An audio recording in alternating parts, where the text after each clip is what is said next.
Let's check that it's running.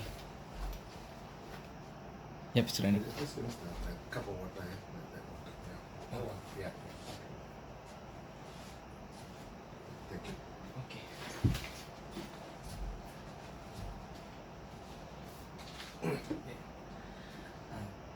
Good evening, I'm Patrick Samuel, and I'm doing this assignment for COM 4224 Public Opinion under the supervision of my lecturer, Miss Cheryl Withaneachi. And the topic I've chosen is based on opinion leader, and the topic is political abduction and enforced disappearance in Malaysia. And I have chosen the subject of the abduction of Pastor Raymond Koh, and this topic will be based on this book, which is Where is Pastor Raymond Koh, authored by Stephen Ng and Lee Hua Bang. And so the opinion leader I've chosen is Reverend Dr. Stephen Abbarow. And before we go to the interview proper, I would like to ask Reverend Dr. Stephen Abbarow to introduce himself and give the viewers his educational background and what he does in a daily life. Thank you, Patrick. And just like to let you know, my name is Stephen Abbarow. People call me Stephen. My church members call me Pastor Stephen. The students in my seminary also call me Padre or Pastor Stephen.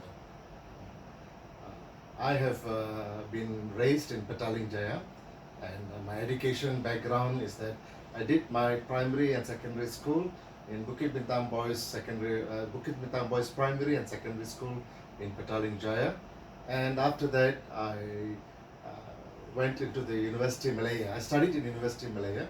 I was in the economics faculty. I graduated and I spent 2 years working as a marketing executive. Whilst I was still doing my Form 6, I felt called to be a pastor.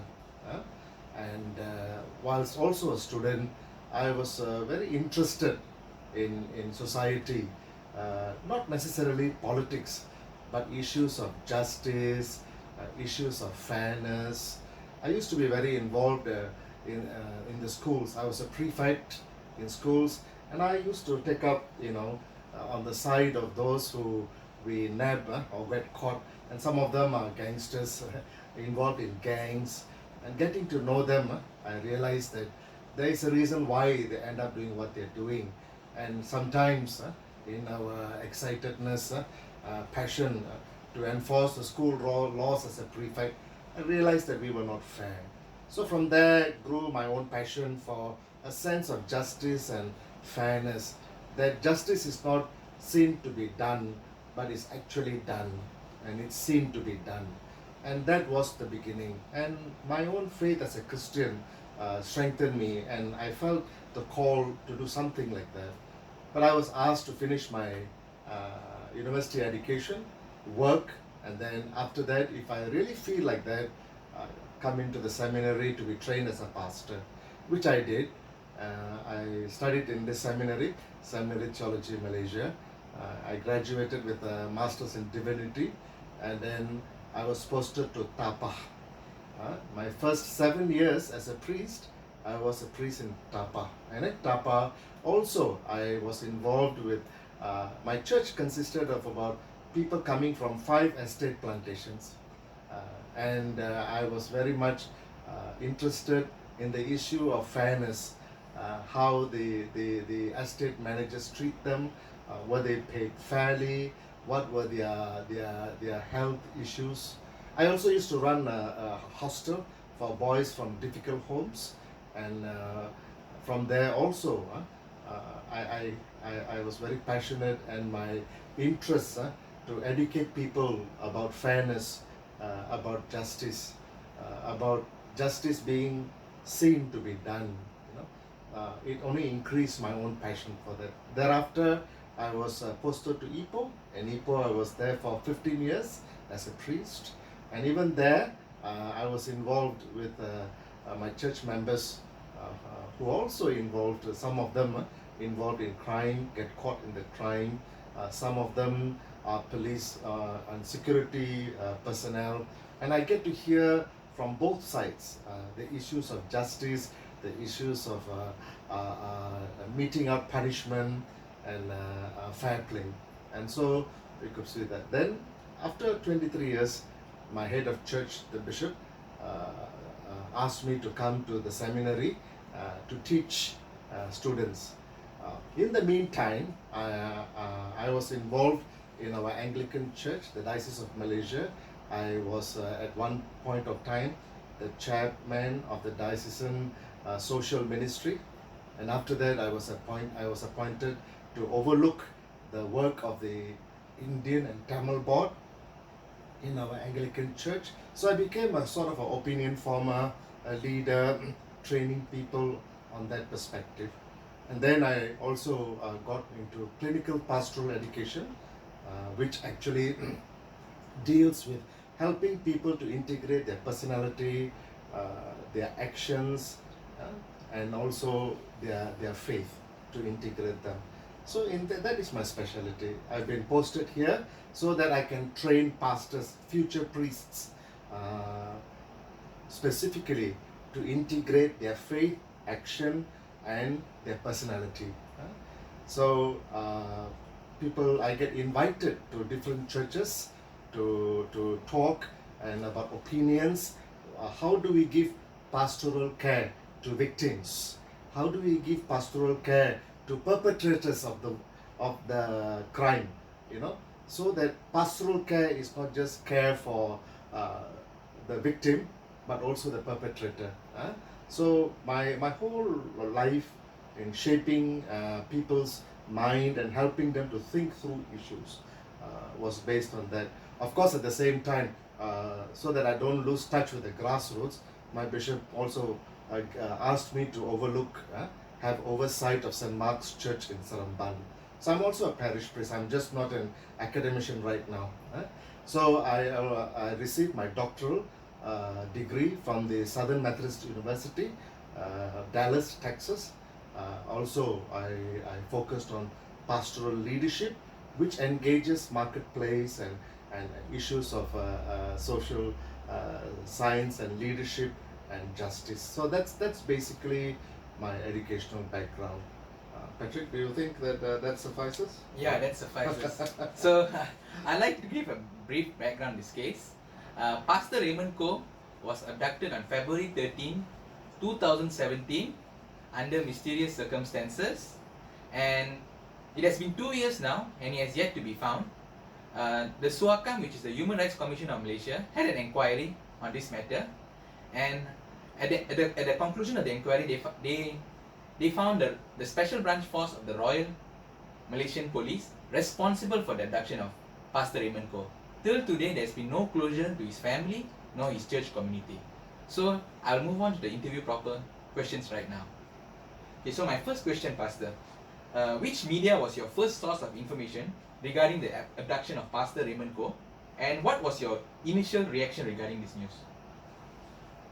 If you were to talk about media, I will say the media was not the first thing that contacted me.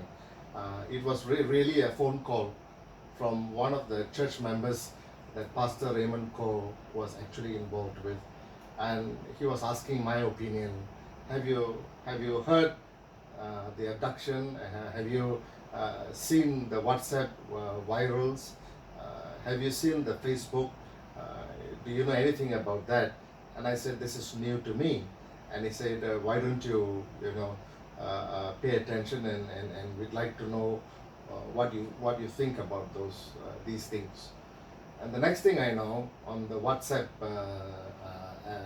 messages keep coming to me from my own seminary students, not just the pastors and people like that.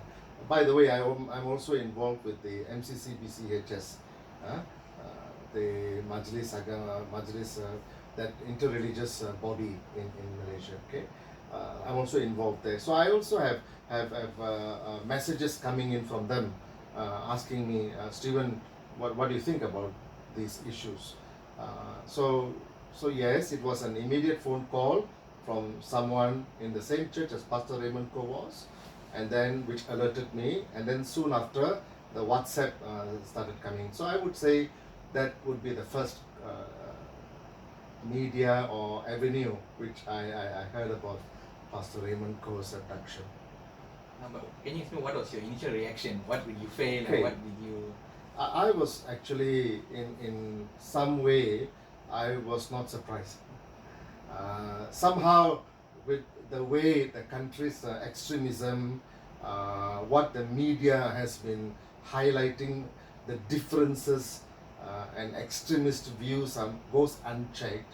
I just knew sooner or later it's going to happen. I somehow had this gut feeling that fair play is just not on for everybody, and therefore it didn't surprise me. What surprised me was really daylight abduction in a taman, and that really made me feel very unsafe. If that can happen in that kind of upper middle income community, you know, and they can just brazenly come and do stuff like that, and I thought to myself, you know, this has really been just too bad, you know, just too bad. You know. On the same day, yeah, there was this incident in KLIA. Yeah, which I'll talk. Which Okay, I'll you'll bring talk about later. question, Yeah. So, but as I said, my own opinion is that I felt unsafe. I was not surprised, of course. You know, of course, there was a fear. You know, there was a fear. Who's next? You know, it just didn't feel safe at all. Even though I was surprised it didn't come earlier. But I guess I wasn't surprised. I was not prepared for this kind of brazen, coordinated, well-oiled thing. It's something you see in the movies, you know, where there's black ops kind of situation, you know. And for me, I thought, my God, what's wrong? You know, is that how brazen we've been? Isn't Alton 2-year case bad enough? You know, and now it's taken a different view. So it really, I wasn't surprised, but I wasn't surprised that it happened, but I was surprised at the brazenness, at the well coordinated, and what I still believe, institutionalized abduction. It cannot have happened without institutionalized abduction. That's my opinion. Okay, so my second question is, has your opinion regarding the abduction of Pastor Raymond Coe changed after reading this book? Where is Pastor Raymond Coe? If yes or no, how and why? As I said, you know, this doesn't come as a surprise. With the way the extremist and extremism is going on across board, not just, you know, even amongst Christians, it is just a matter of time. Something like this or worse will happen, you know. So the book actually didn't surprise me, but I was very happy because for a long time, such a book that has been allowed to publish and have easy access to the community. I was so happy. I was so happy finally we have this on the table to discuss, to talk, you know. Finally, this book, which before the book came about, there were a lot of videos and things like that viral on WhatsApp and Facebook. But this book really tries to address. I wasn't surprised. I was very happy that such a book has come about, and I was very happy at the way they address accountability and the way they have raised up issues of law and order. Where is the law? Where is the order? And so this book is a tremendous contribution, and as sad it is, and I know it sounds bad, you know, that it took Pastor Raymond's and others enforced abduction for such a book to come out, you know. Yeah, so that's what I feel.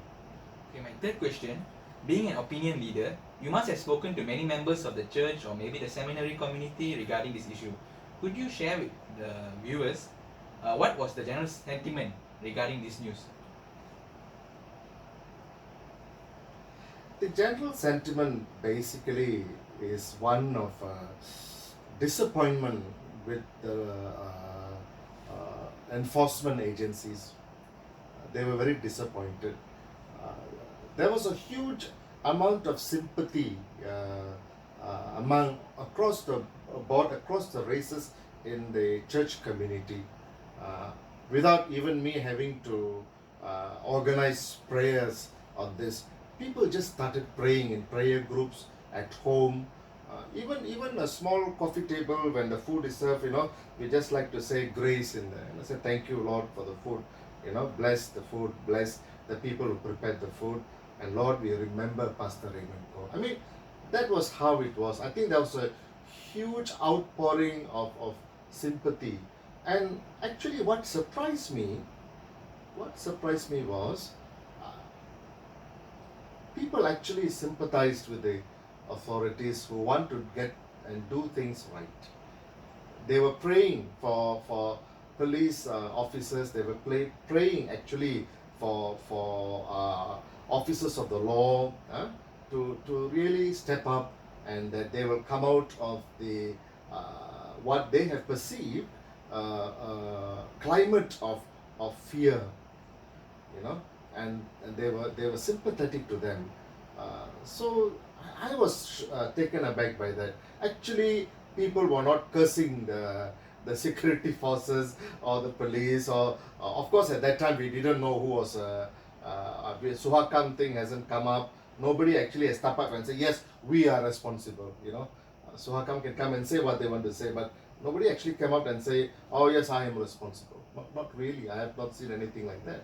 You see, and yet that was the main feeling I got from the church members. Of course, from the seminarians who are a bit more critical, they have more access to academic writings and discourses about this and these matters. I think among them, they were angry about injustice being done.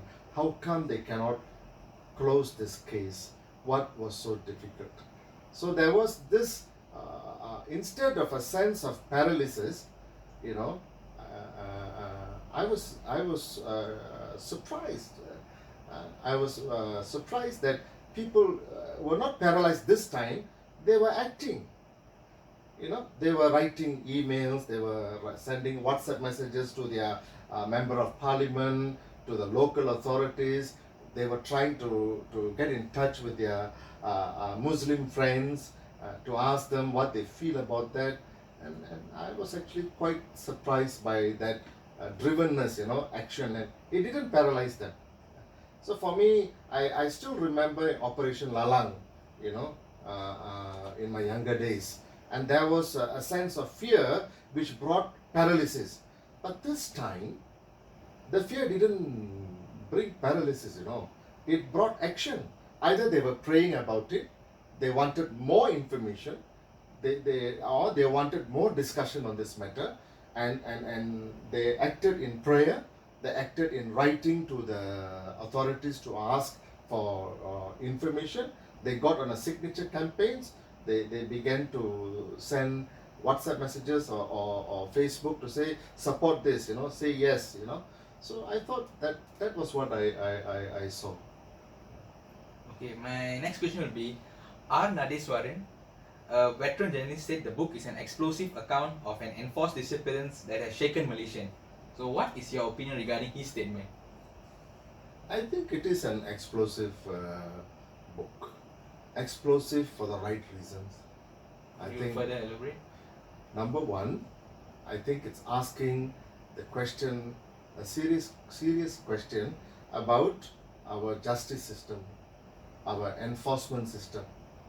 It's asking a very serious question about how does politics play into it, without actually saying in that manner. But the way the book has been written, it becomes very apparent to a person who's fair-minded, open-minded. What has happened could not have happened without approval from the political powers that be. I think that was the explosiveness of this book, which the logic of it, the thrust of it becomes so clear to me. I was surprised that, in fact, the anger as an academician, as someone who's reading and people's reaction, with my own background in clinical pastoral education and psychology and group therapy, I was surprised to note the group behavior, as it were, the group dynamics of the seminarians and the society which whom the groups of people whom I come in contact with. Instead of being limited and put the anger on the enforcement officers, they were actually going to they were venting it to the political parties and the political representatives. I thought that was very interesting for me. Okay, my next question. What is your opinion regarding the coverage of this news in the local print media of Malaysia, like the newspapers? The main local media, I must tell you very frankly, very disappointing. Already before this, there was a sense of distrust.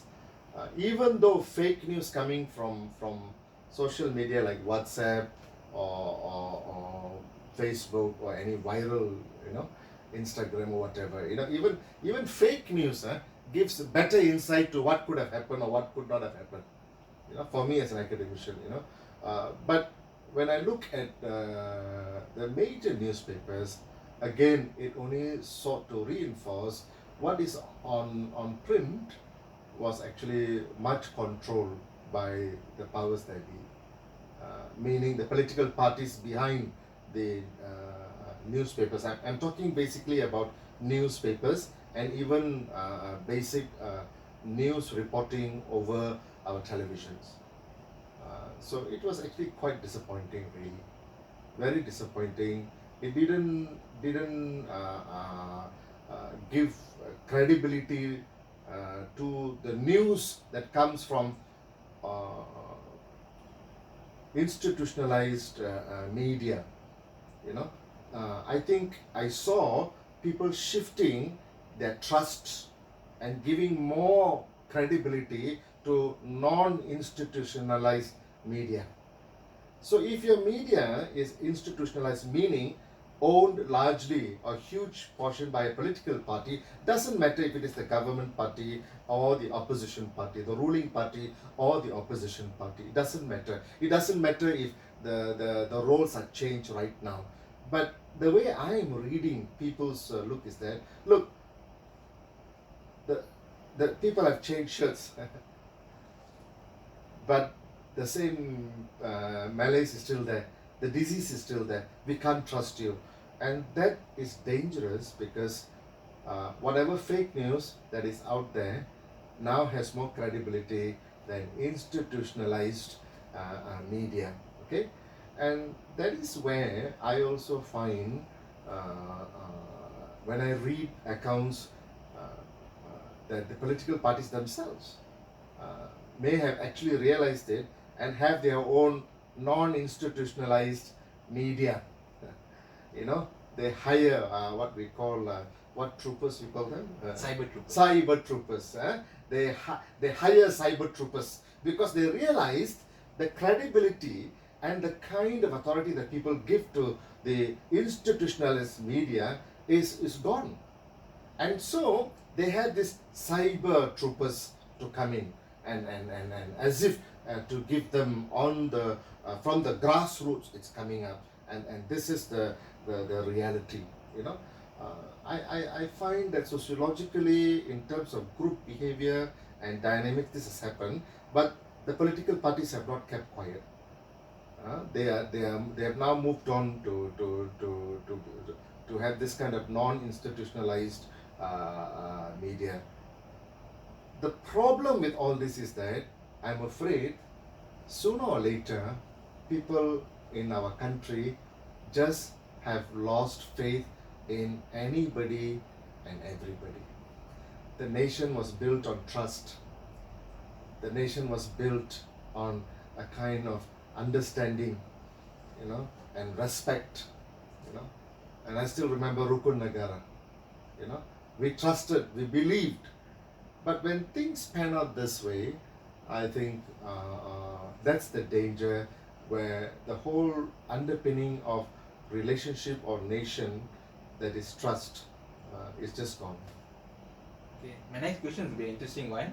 Okay, Kim Jong Nam, the half brother of the supreme leader of North Korea, which is Kim Jong Un, was murdered on the very same day Pastor Raymond Ko was abducted, which was February 13, 2017. Yet his murder, Kim Jong Nam's murder, was solved within a week, while Pastor Raymond Ko has yet to be found after more than 2 years. So what is your opinion regarding this fact when we compare two cases?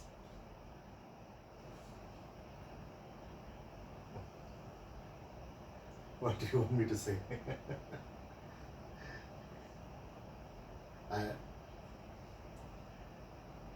I really question the genuineness and the political will of those who are in power, whether they are the political parties, whether they are enforcement agencies, whether they are in the judiciary. I really question their priorities. All it tells is that it shouts very loudly. Justice is served according to the political will of the country, not justice for justice sake. So international relationships, solving that problem becomes important for the powers that be. But solving Pastor Raymond Ko would actually undermine the political parties, and therefore it is left unsolved. That's my personal view. Because how come such an incident could have been solved so quickly on the North Korean half brother being murdered could have been solved so quickly, but until today Raymond Coase is not solved. It's just unspeakable. I believe our intelligence services are one of the best in the world. Till today, I believe they're best in the world. And there is, and I honestly believe that. I've always believed that our special branch is one of the best in the world. Our commandos are one of the best in the world. And with all these things, they still have not solved it. I don't believe that they are unable to solve. I just believe that the political will is not there, and justice will only be served if it is advantageous to the political powers that be. Otherwise, justice is rarely served. That's my opinion. Okay, thank you. Now moving on, my seventh question. Does the government shape or form public opinion regarding this news in the media? If yes or no, can you explain how and why? These days in Malaysia, difficult to, in my opinion, I find difficult to believe that the government is shaping anything. I really feel that's the real reality. In fact, the government is shaped by religious extremists. Race, religion is so much, and language is so much politicized, that those are the people who actually shape public opinion. It is not the government.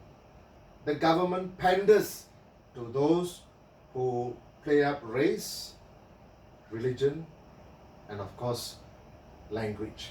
And it is across the board. It doesn't matter if whatever race-based party you are. It doesn't matter if you are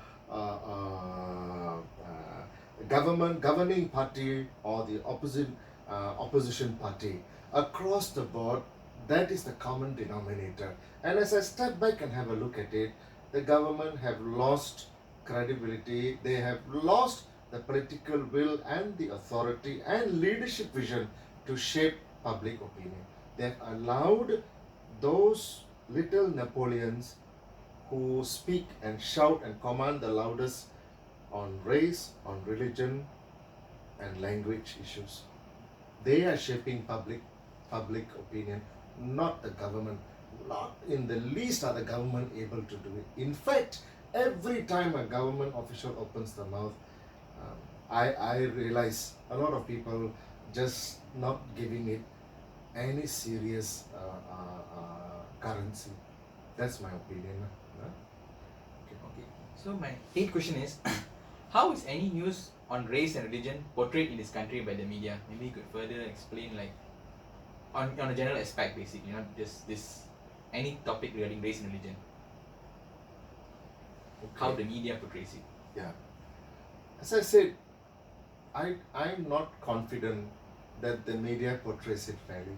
I believe the media is also playing up to the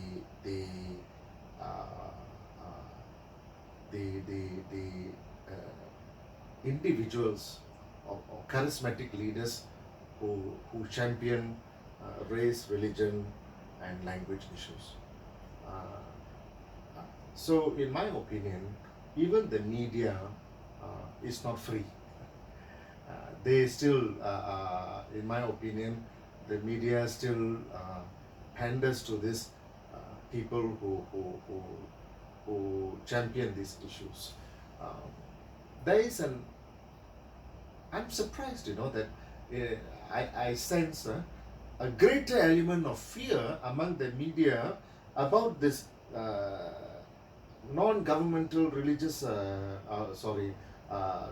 opinion formers than they are of the religious authorities at this present time. Maybe the draconian media laws has been toned down, and they're not that afraid.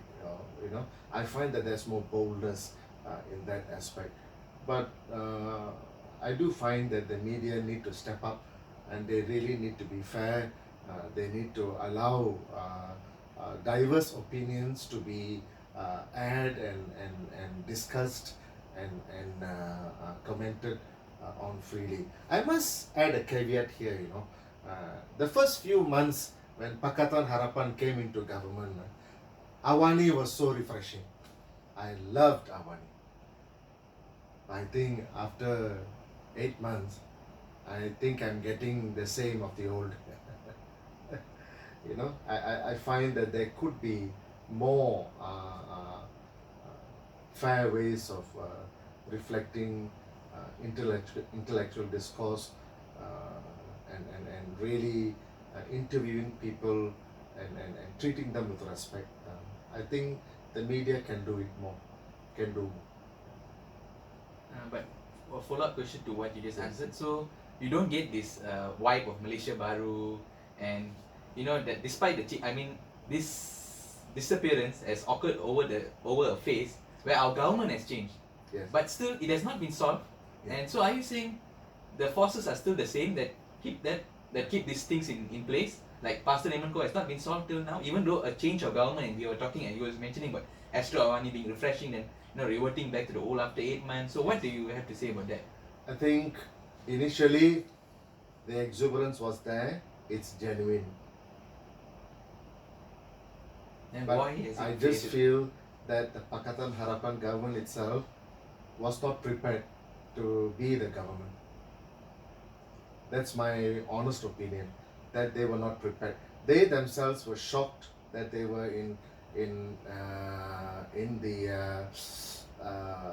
they were holding the reins of power. That's what I felt from their facial expressions and the kind of announcements that they've been going on. Initially there was that exuberance and to be able to implement it. But I think when the rubber hits the road, the fact of the matter still remains that a large portion of our people across the board, across the religions and races, they have been so used to the old ways of doing things that even Pakatan Harapan people felt that it's going to take them long. You can't do it in 1 year. So yes, for those who felt they wanted quick solutions, they would have lost faith. Okay, uh, I have not lost faith. I think Malaysia Baru is possible. I think it can be, it is possible. I think Malaysia Baru cannot just be a Pakatan Harapan politicians' vision. I think this vision must be captured and even championed. For example, I'm looking if UMNO, Khairi Jamaluddin, can come up with something, and inspire people, so it's not just Pakatan Harapan people.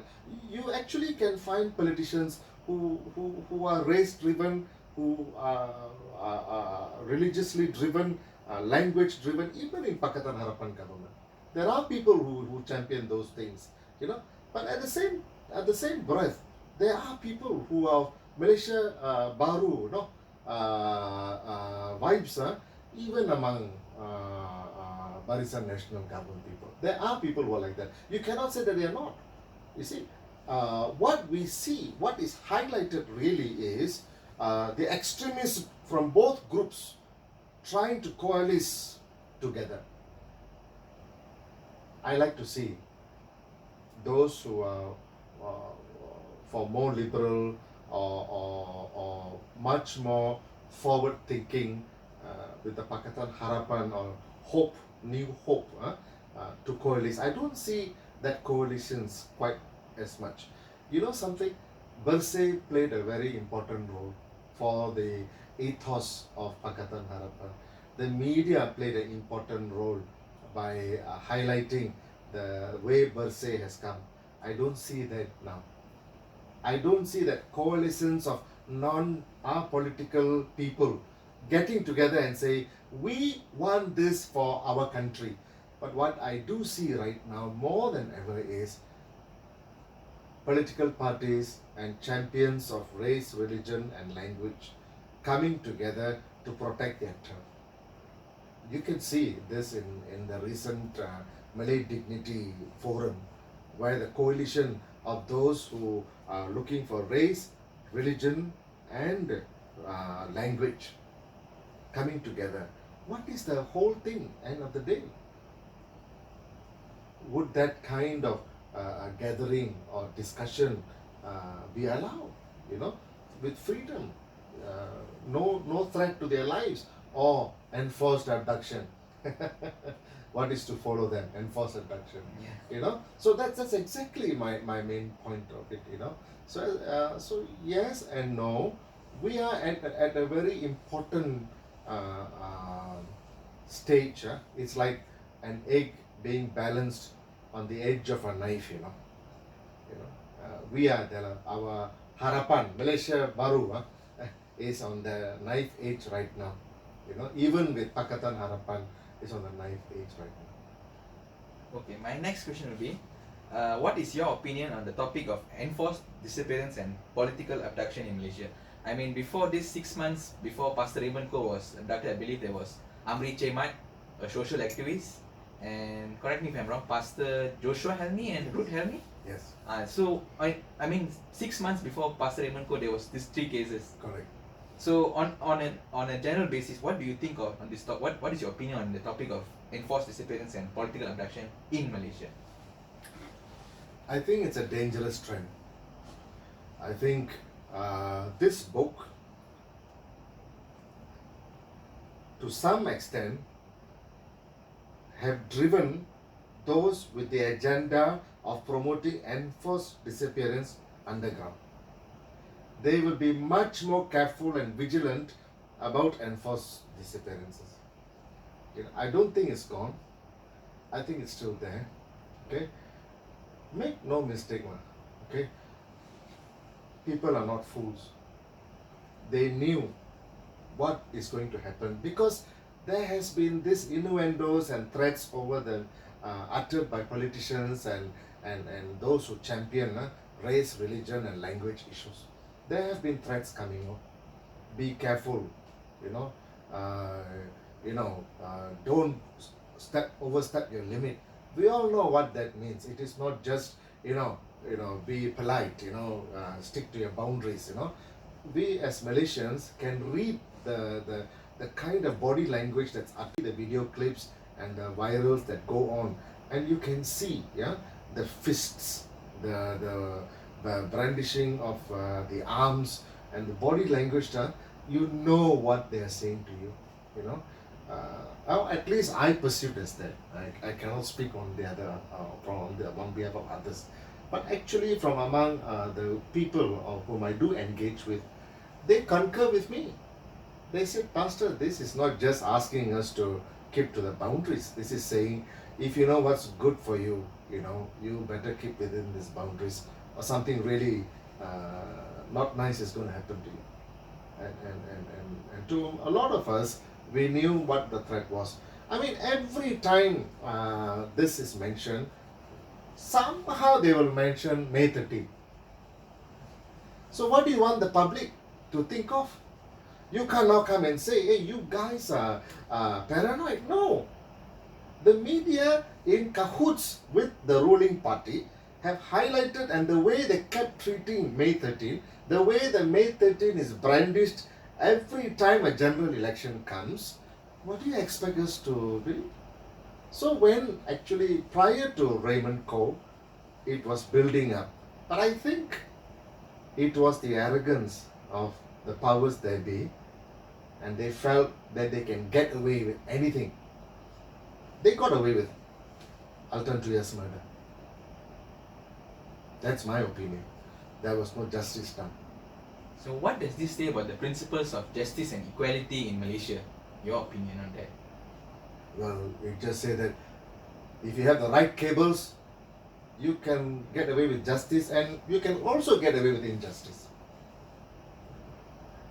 Okay, let me just tell you, when I was in Buntong, in Ipoh, I said one of my second pastoral experience was when I was posted to Ipoh. You know what the church members told me when I said that I was going to go off over the long weekend, and the place where I was staying, a few houses were broken in. My neighbors, in the same taman, were broken in. And so I told my church leaders, I think I better report to the local police station and tell them that I'm going off on a holiday. Do you know what they said? That's the last place you go and tell. They will tip off the local gangsters and they will break into your house and they will have a share in it. Now, I didn't put any idea into them, I mean, this was like 20 years before Raymond Co's abduction. So Raymond Co's happening to the people on the street, they just say, now you got caught with your pants down. At least have the gall to admit. What I am really afraid of, I'm fearful for this country. You will actually see the birth of vigilante gangs.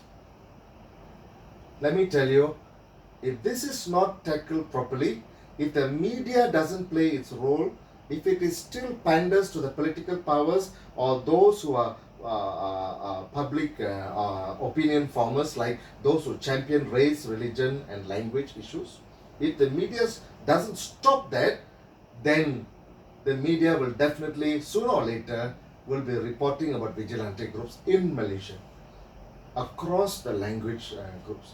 Let me say this to you.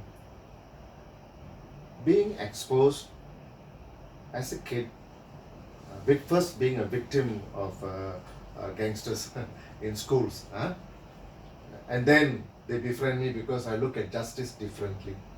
Okay, being involved in the church members who are both on the security forces, some of them, and some of them are gangsters. Looking at both sides. The rise of gangs and gangsterism and everything is another way where society is organizing itself and saying, we have given you the authority to rule and to give justice. If you don't know how to give justice, we will give justice in our own way. I'm afraid that kind of thinking is coming up. I mean, if you can have people in Buntong saying, I rather trust the local gangster and give him some protection money for me than go and rely on the police, you know.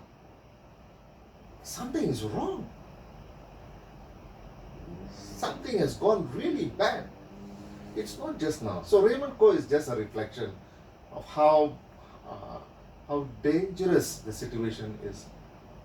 That's my fear, that if the press doesn't play its role to keep on highlighting these matters and taking those people to holding those people accountable on justice issues, I fear society as an organism will organize itself to defend itself.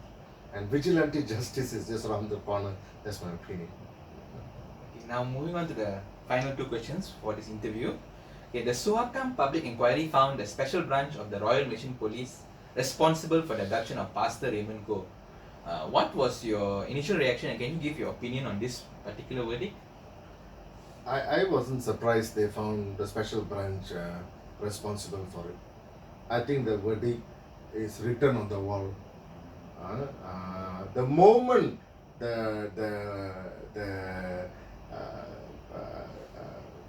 the cameras that recorded the abduction from different houses went viral, any sane guy in Malaysia will know that it's special branch. You know, they will know nobody can do that kind of thing in broad daylight with that kind of precision. You know, cannot happen. It just cannot happen. You know, so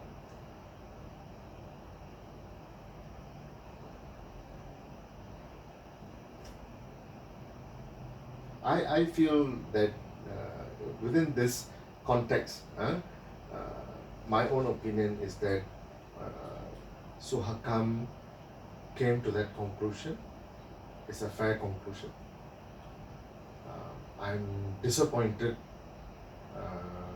that our security forces are not taking accountability. Maybe they cannot. I mean, let's be fair. Let's be fair. Maybe it will do more harm and empower those hands that were behind this, and you know, maybe they have that there. But I'd like to see that come up at some point of time. I don't think our special branch is so what do you call that? Emperor has no clothes syndrome, you know. I don't think they're like that. They're too intelligent for that, you know. But I think they would then have advised that there is a right time to take accountability. There's a right time to act. I still believe special branch will do that. You know, I still believe those in political powers at one point of time will come and say, this has been a terrible injustice done, not just to Raymond Goh, but to all these other people. Okay? And we need to address it, and I hope that comes at some point of time in our country. I'd like to believe that special branch is still fair. By and large, they're very good. Just look at how they're able to quietly just stop all the militant activities within our own country, nab them at the roots if they can, at the planning stages if they can. I admire all that. Just recently, 2 weeks ago, last week or 2 weeks ago, there was an article talking about disruption of various cells, militant cells in the country. And that's good work by our anti-terrorism and special branch forces. So yes, disappointed with the special branch for allowing such a thing to happen. But I can understand how the whole country's tenor has been dictated by a lack of political will, and the politicians have surrendered to race, religion and language. I'm talking about all the races, I'm talking about all the religion, I'm talking about all the language champions, not just one particular religion or language or race. It's been played by everybody. We are basically fed up. So special branch, we hope that I hope special branch is able to advise the political leaders, and even at some point of time to say, if you go on this line, we will arrest you. We will arrest you without fear or favor. Maybe I'm asking too much. But I think a lot of people in special branch are they are well intentioned people. Uh, but the road to hell is paved with good intentions, as sung by a famous pop song singer. So yes, Raymond Co's abduction was a sad and a black mark in the history of our country, as well as on all who are involved in it. Yes, Suhakam did its part, and yes, I'm disappointed with special branch. They have not taken accountability, and yes, I understand if my theory is right, why it is not the most wise of things to do right now. It is very interesting that somehow it is not a close case, it is still kept alive. That's one way I believe they're extending some kind of olive branch. There's some way I believe. The moment you close it, the moment you say there's nothing to move forward to, then things are really bad. So moving forward, okay, the last question. What can be done to strengthen government institutions in this country to prevent further abductions or enforce disappearance in Malaysia? Let those people do their job. Let the politicians stay out. I think we are all just looking at what's happening to the 1MDB trials. We are looking at all the cases. Are they allowed to do their job? Are they just doing it selectively? Let them do their job without threats to them. And it can be done. If they put their minds to it, it can be done. Let them do their job.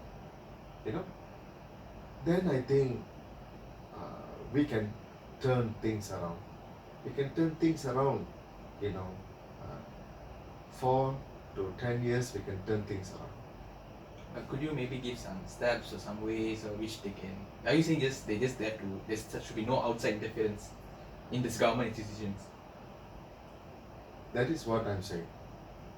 I think government should stop interfering with, and politicians should stop interfering and let the judges do their job. Let the law enforcement people do their job. Let those who are involved in this process, the judiciary and the enforcement, let them do their job. Just let them do their job. And not just let them do their job, empower them to do their job. Reward those who do well. Take away those who are bought into the old system.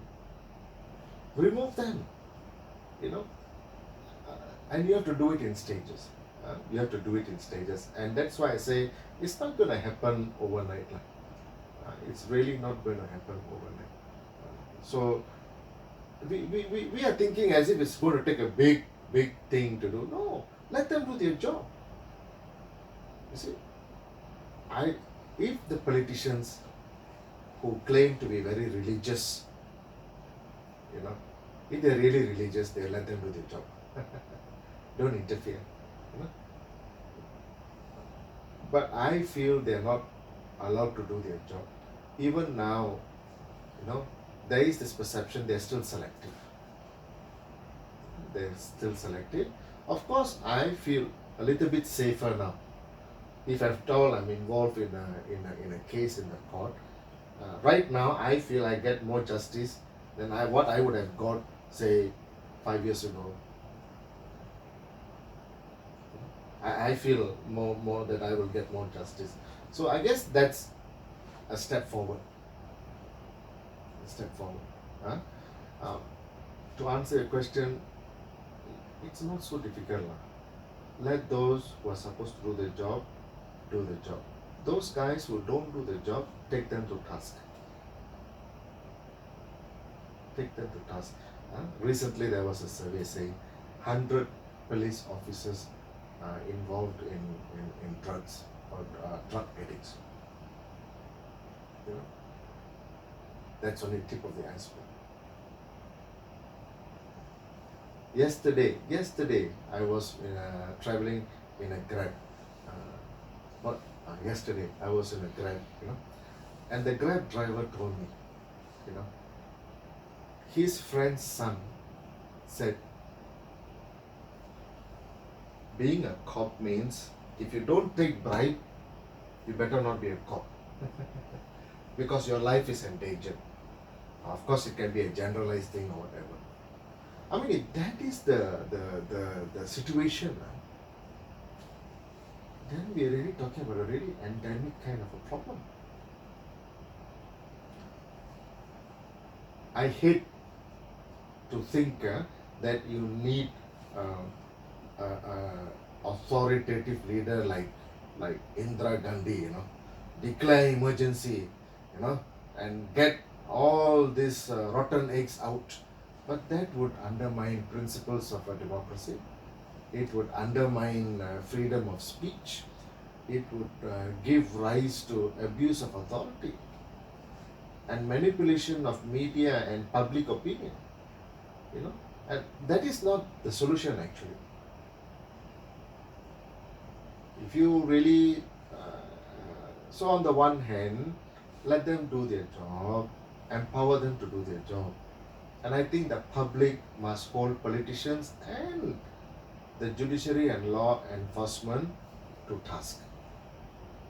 I think there needs to be more media space for NGOs who actually take and hold the judiciary, hold the law enforcement officers, hold the politician to task. So if you ask my opinion, I think Bersih and Suhakam and people like this should be given more media time, because they seem to be holding them accountable. Hold these people accountable, bring them to light, and then they know at the next ballot box they may be out of a job. Then I think you bring about a situation where things will change. Okay, but if they are not going to do that, then it's really a big problem. The other thing that I will really say, which I think is totally lacking in our country, I feel the education system must have some solid input about these issues right from standard 1 onwards. The clarity of thought about judiciary, enforcement, all this parliament, how this work. What are your rights as a kid, as a child? How do you bring up your complaint processes? How do you hold your teachers accountable? How do you hold yourself accountable? You see, I think if we can educate our children right from that stage, I think you can sooner or later, about 6 years of primary school, 7 years of secondary school, 3 years of university, or 4 years, 3 is 13, 16, in about 2 decades, I think you can really see the change. So 2 things must happen. The education system need to bring these things in, and at the end, now the media must give more space to agencies which hold parliament, judiciary, and law enforcement to task. Empowering them, not always being the bad guy, but empowering them as well as to keep it on there. I think those things need to have education right from the beginning, change it, and to do that. So that's my final take on the question that you raised. Okay, so thank you so much, Okay. Pastor. Okay, there you have it, viewers. That was a very enlightening interview, and like to take this time to thank Reverend Dr. Stephen Abbarow for his effort and time in doing this interview, and I hope you all enjoyed it. Thank you very much. Thank you. Thank Thank you. you very much. Thank you. Thank you. Okay. ரொம்ப நேரம் எடுத்துறேன்